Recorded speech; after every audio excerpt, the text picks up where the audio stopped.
Hey everyone, this is part 4 for the Vegas to Reno prep of the John Motorsports race truck. So got a lot done since I've seen you guys last, and right now we are finishing up the steering.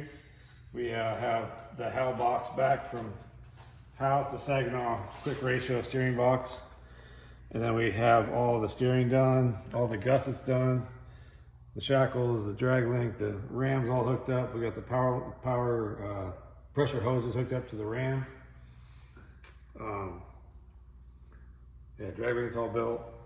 So that's just a few more plumbing things to do. We have the steering shaft to do still, but these are the pressure lines to the hydraulic assist rams. That hydraulically assists, and it's off the frame rails, powering this back and forth. So this it's hooked up over here to the tie rods, as you can see. That's hooked up to here to your uprights, so that gives you your steering angle back and forth. This thing just swings back and forth, so it's a swing set. They call it a swing set. A-arms are all done. Bump stops are all done back in. So the other side I do with the A-arms. Put the calipers back on next. But the steering, it's these boxes are pretty fancy. It's all got steering stops set up inside the box, so when that ram bottoms out, the steering box bottoms out, and these shackles I have set up, designed so that they, down here, this flat right here will hit this flat right here, and I have plastic inserts I'm going to put in here, so that will bottom out. So the ram will bottom out, this will bottom out against that plastic insert, and the steering box will stop giving it power. So everything will stop at the same time. But yet, when you turn the other way, you'll have full power. You can go the other way. So this is the reservoir. We changed the mount on the reservoir. It's kind of sitting here right now. It feeds the power steering pump. The power steering pump is right back here behind you. We set this into Howe, and they rebuilt it for us. So this has my custom bracket on here, and that's a rebuilt pump. It's a 1500 pump that they sell. I just had that one rebuilt because mine kept on being drained so many times with those steering racks. You know, you'd blow a seal and you'd empty it out, and you'd be driving for 12, 20 miles with no fluid in it, so that's not good for the pumps. But this is the cooler right here. So the return will come off of the box, go into the cooler, help cool the oil down. It goes up into the reservoir. This right here is a pressure switch, or a pressure relief valve, I guess you'd call it. The pressure coming off the pump will go into the side valve here, and it'll go over here into the feed. But if you ever hit like a rock where it jacks it up, it'll have another outlet right here that goes right here to the box, to the reserve, or to the reservoir. So it'll relieve the pressure. You won't feel it in your hands, I guess, kind of what it does. I'm not sure if I've ever showed you guys the suspension travel, but that's up to the bump stop. So it's got another 2 inches of bump stop travel. So it actually goes up probably another 4 inches out here. And that's just kind of how it works and how much it moves. Inside the cab here, we've got the seats back in. We got the air pumpers put back in for our helmets. We have the fuel pumps all done. Filters all clean, new filters. All the lines are clean. And this is the max track pad. I decided to put the max track pads behind the seats, kind of out of the way. No big deal. So I made like a tray underneath there that kind of has like a funnel shape to it. So I can pull these out driver's side or pull them out passenger side.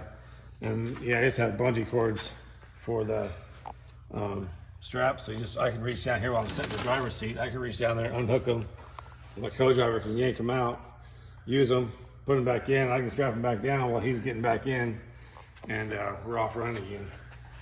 The other thing we had to work on too was these doors.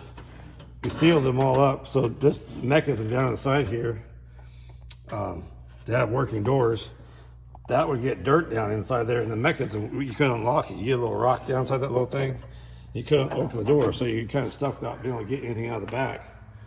So we're gonna seal this off too.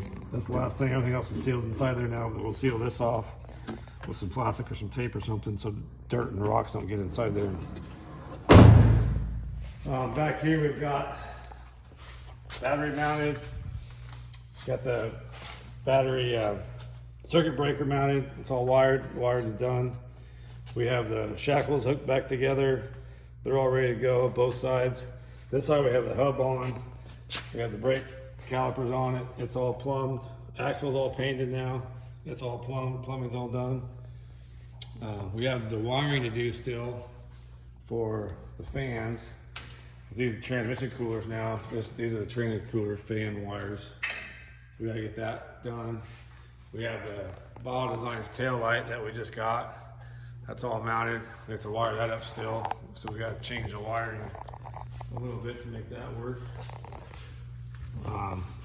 Coming around to the other side of the truck. And next we're putting the motor back in the truck here. So after this video, I'll be dropping that motor back in the truck.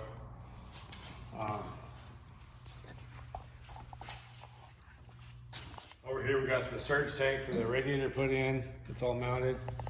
We got the vent line for the fuel cell put back in. That's so when you roll over, the vent goes up there high, it goes back to the other side, and goes out the very back over there. So that's so when you roll over, the fuel stays in the fuel cell and doesn't get all over everything. So through the transmission lines up here, finish those for the coolers. We got this side to that side done, but we have to get them all hooked up here because it's all different. So we have to change the hose lengths and stuff. Shackles back here all done. Fix this so it doesn't rattle no more. This hub we still have to do the brake calipers, but I also built these spacers. So I had Camber make me longer wheel studs a while ago, and I've been using these, which I wasn't happy about, but I just cut these plates. I had to have something because these tires were hitting the shocks, and so I had to get the tires spaced out. So the Camber got me these longer wheel studs, and then I finally got these spacers made. So there's a 3/4 inch spacer. The wheel studs are 3/4 longer. There's a spacer inside here too, so it actually has an O-ring that seals the drive plate, and then this bolts to that spacer now. So now it's spaced out properly. So you get a wheel on here, spin it, slide it on the wheel studs, and you're good to go. So, and this is tight because this bolts on and it pushes against this and holds that tight. So everything's all nice and tight now. Those kind of sucked. That wasn't a good idea, but you know, I had to do something because the tires were hitting the shocks. And so now they should have the shocks. 37's made it worse, so we had to do something. So I had to put the caliper on. We had these, we were running these new brake pads, but that was only like 2 races. That brake pad got all chunked out. So we need new brake pads for this caliper now before we put that on and finish this. But other than that, that's about done. Getting that put on, and there's a few more things to do back here, like the paneling for to protect the radiators, and a little bit of plumbing. And we gotta plumb the radiator, get that put up there and wired, those fans. Oh jeez. And plumb the radiator. But we got a couple weeks, so that's about it. So that's a good little update on the truck. We'll get a lot more done here shortly, and we'll give you another update before we're ready to go testing. Thanks for watching. Subscribe and like. I appreciate it, and thanks for coming. Bye.